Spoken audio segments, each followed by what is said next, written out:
Hello out there, man. It's been a little while since I've talked to you, but I'm sure you're watching the news, and so let's talk a little bit about prepping in times of social unrest. Because I've heard from both sides of the current most popular issue, as always. There's unrest on both sides, and there's strong feelings going on.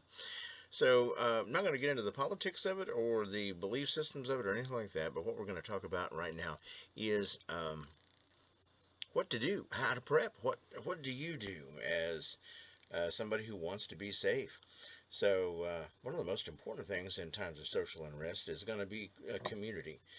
Do you have a network? Now, I know that you have a network, a small group at least, of people who agree with you on your socio-political, religious, and rights and all of that sort of stuff.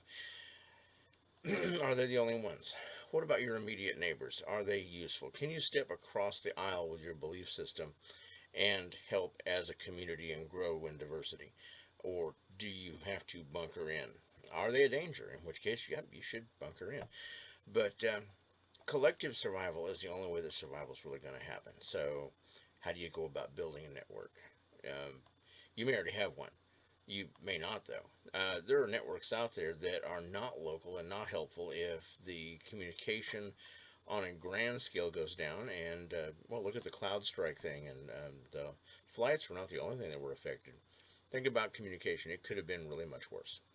So, uh, what about a neighborhood meeting? Have you met your neighbors? Have you gone over and knocked on the door and said, "Hey, I'm such and such.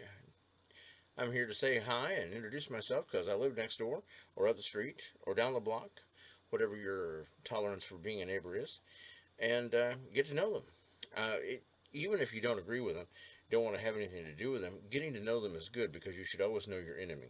You should know your friends. You should, the more you know. That's important. So don't just stop at your neighborhood. Look for local groups, uh, things that interest you may interest others. Maybe you're into sports and that sort of stuff, but think about it.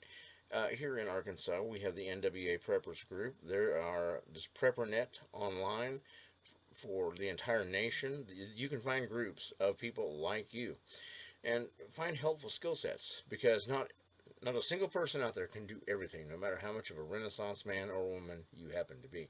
So find ways to work with like-minded groups and share resources.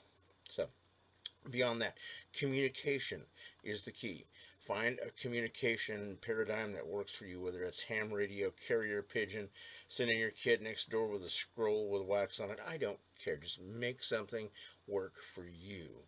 So, creating an efficient plan is great.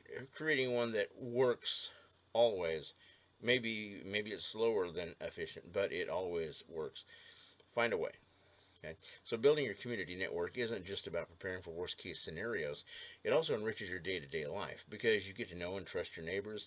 You even if you don't agree with them, you know what they will do, so you can trust them. Uh, Trust but verify, right? If your next door neighbor has a dog and you try to pet it and it bites you, well, don't pet it.